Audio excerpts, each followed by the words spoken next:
Hello, everybody. Today, I want to discuss an extremely controversial subject, namely, did Europeans commit genocide in the Americas following the discovery of the Americas in the late 15th and 16th centuries? Now, it is widely believed, in fact, almost universally believed, that Europeans did, in fact, deliberately set out to kill the native populations of North and South America and to replace them and to colonize the two continents. Now, in fact, it is untrue that Europeans committed genocide because genocide means the deliberate killing of a race or ethnic group. And the fact is that Europeans did not deliberately kill the Native American populations. It is true that Native Americans did die in terrible, catastrophic numbers shortly after the discovery of the Americas, but this was an entirely accidental consequence of European contact. And I'll explain what I mean by that shortly. This is an extremely important topic, not least because it is a subject which has been used since the Frankfurt School of Marxist theorists gained a wide public audience in the 1950s in America. Is a topic that has been used as a cudgel to beat European people and people of European origin in various parts of the world, especially in North America, and to induce self-loathing and self-hatred among Europeans, a sense of guilt, a sense of their own evil, a sense of their own worthlessness.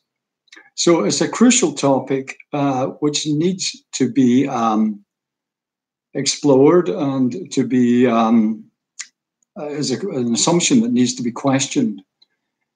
Because, as I say, it is now widely believed that, in fact, Europeans did commit genocide. And this is a statement which is regularly, an assertion which is encountered regularly on television documentaries and newspaper articles and even in textbooks. And yet it is quite simply untrue.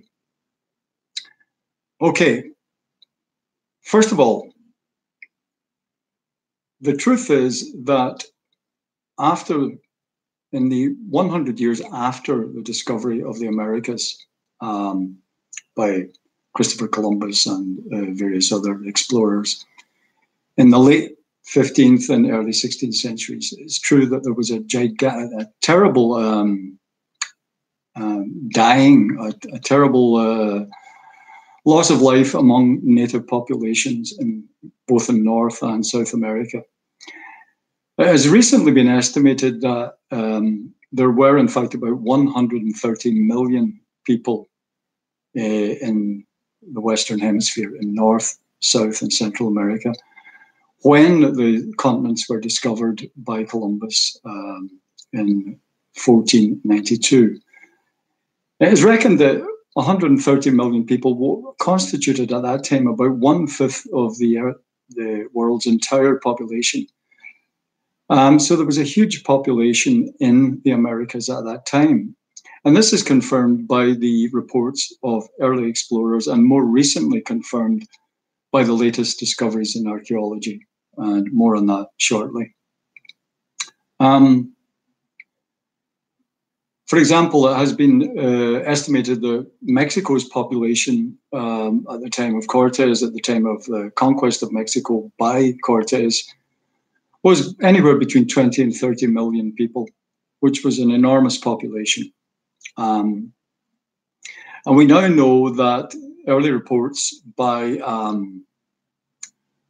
Francisco de Orellana, who was the first European to sail down the Amazon, to navigate the entire course of the Amazon River, he reported huge agricultural settlements on either side of the river. He describes cities.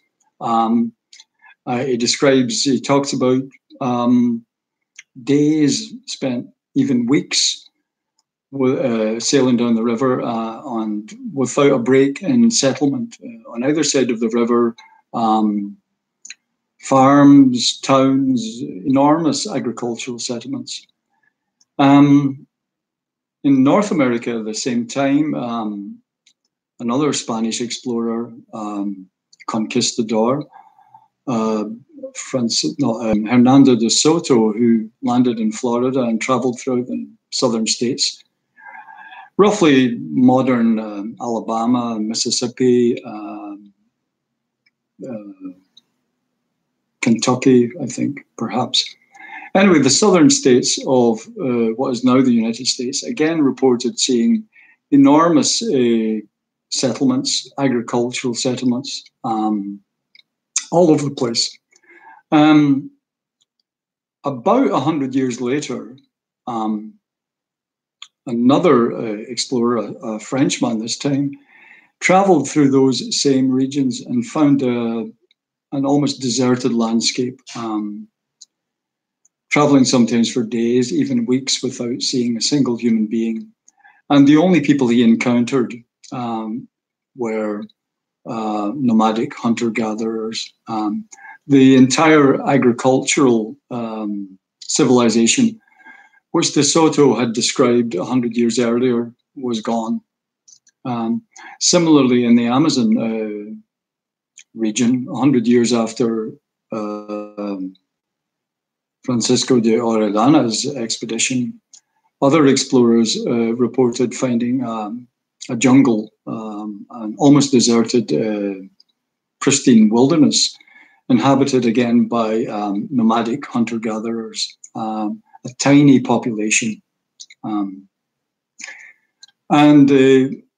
What caused this? It wasn't, these populations were not deliberately killed by the Spaniards.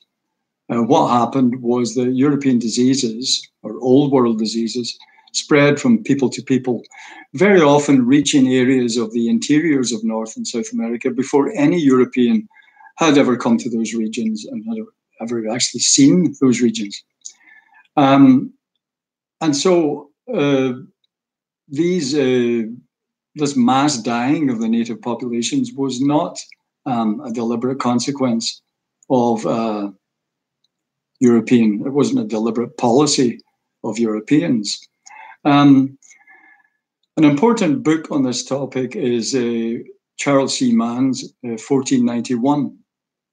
And he makes it very clear that at this time, during the 15th and 16th centuries, Europeans had no more idea why infectious diseases like smallpox or cholera or typhoid or any of the others, why they spread, by what mechanism they spread. Europeans had no more clue about this than Native Americans did. The prevalent theory at the time in Europe was vapors. Europeans believed that poisonous gases somehow spread these infections. And on virtually no occasions, Charles C. Mann makes it very clear, virtually on no occasion did Europeans deliberately spread these infections among the native populations. On the contrary, the Spanish explorers or the Spanish settlers wanted to keep the native peoples alive. It is not true that these peoples were deliberately wiped out. There were massacres, as Charles C. Mann makes very clear. There were incredibly brutal attacks against native populations, but these had a minuscule impact on the overall populations of the two continents. Nor was enslavement of the native peoples the cause of their demise. Yes, they were enslaved on quite a large scale. By the way, against the wishes of the Spanish crown very frequently, and certainly against the wishes of the Catholic Church. I'll do another video on slavery in the New World and the Atlantic slave trade at a later stage. But it wasn't slavery that killed the native peoples either. These peoples were not killed deliberately. In fact, it was in the interests of the Spanish to keep the native peoples alive. The work, the taxation derived, the taxes derived from the native peoples by the Spanish crown was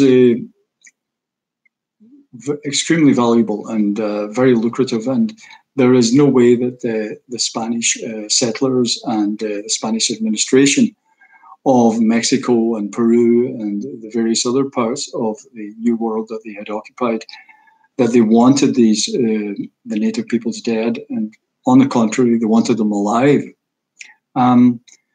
So it was an inadvertent consequence of European colonization. The same goes for North America. The eastern seaboard of what is now the United States was heavily populated by agricultural settlements, cities, towns. Travelers from around 1500 to 1600 sailors, European sailors, would describe unbroken settlements, unbroken agricultural settlements, stretching from Florida in the south to modern Newfoundland in the north. Huge populations of Native Americans. And in fact, at that time, Europeans did a very lucrative trade with the Native American peoples for furs, fish, and various other products of the American continent. There was no attempt during the 16th century to set up colonies in North America because there was such a heavy, such a large native population. It would have been quite simply impossible. That all changed in 1610 when a terrible epidemic swept the eastern seaboard of America, quite literally killing millions of people. And by 1611, huge areas of the eastern seaboard of what is now United States were completely depopulated. Again, this epidemic, no one is exactly sure what it was. There's been various theories that it could have been typhoid or perhaps smallpox. No one is entirely clear what it was, but it wasn't spread deliberately among the native populations by Europeans. But it is significant that it was only after 1611 that there was any attempt by Europeans to set up colonies in that part of North America. And the main reason being that the eastern seaboard was then virtually almost depopulated. Now, it should be noted also that most of the early settlements, most of the early colonies that were set up by Europeans were not set up with a specific intention, colonizing the continent and taking it from the native people. In a largely now depopulated landscape, the eastern coast of America was seen by the governments of France, England, and Holland as a useful area where they could deport troublesome religious or political minorities. And in that way, the Massachusetts colony was originally set up as a place where Puritans, who were religious dissenters in England, could go and just not be a nuisance to the government of England. In the same way, Maryland was set up as a colony, as a place to put Catholics, who were a troublesome religious group at the time. So there was no specific goal of going out and taking the continents from the native peoples. Europeans went there mainly to get rich. They went there to find gold. They went there to make money from trading in furs. They went there to fish. Settlements were established, but these settlements grew, and the numbers of Europeans grew, and the numbers of the Native Americans continued to diminish, not through a specific European policy of murdering the Native Americans, but simply because the Native Americans had no resistance to these old world infections, especially smallpox, which continually swept through the New World from the first outbreak, which was in Tenochtitlan, the Aztec capital, in, I believe, 1520. So the north, south, and south continually swept by outbreaks of smallpox. And whilst these killed huge numbers of Europeans, they killed even far greater numbers of Native Americans. And it's been estimated that 100 years after the discovery of America, 100 to 150 years after the discovery of the Americas, 95% of the native population had disappeared. And they had disappeared entirely due to these old world infections against which they had no defense. So, in short, let's put it this way. If pacifist Buddhists had discovered America, if pacifist Buddhists from Thailand or somewhere had discovered America in the 15th or 16th century, the outcome would have been exactly the same. They would have introduced inadvertently terrible infectious diseases, which would have wreaked havoc among the native populations. Before finishing the video, I would like to mention also the fact that part of the mythology of European genocide is this a rose-tinted view of the native peoples, which has now gained a huge audience or huge popularity. That native peoples were somehow custodians or tree-hugging custodians of the environment, etc. Nothing, of course, could be further from the truth. Almost all native peoples carried out human sacrifice and cannibalism, as well as slavery on a large scale. I'm not trying to demonize the native peoples, and I'm not trying to excuse the very real atrocities that Europeans did commit in the New World. However, we have to bear in mind that the native peoples were by no means some kind of tree-hugging hippies, pacifists, that they have now been very often portrayed as in modern publications and modern mythology. So it's time for Europeans to, and people of European extraction, to give up this idea that somehow we are a uniquely evil species of mankind, and that we've been around the world committing genocide against native peoples in the Americas and Africa and various other places. It's quite simply untrue, and it is a gross untruth, which has had a terrible impact on modern Western culture. And it really is time that this particular myth was nailed. And I would recommend anyone listening to this or watching it to read Charles C. Mann's book, 1491, which is a very comprehensive study of the whole topic and really, really worth a read. Thank you.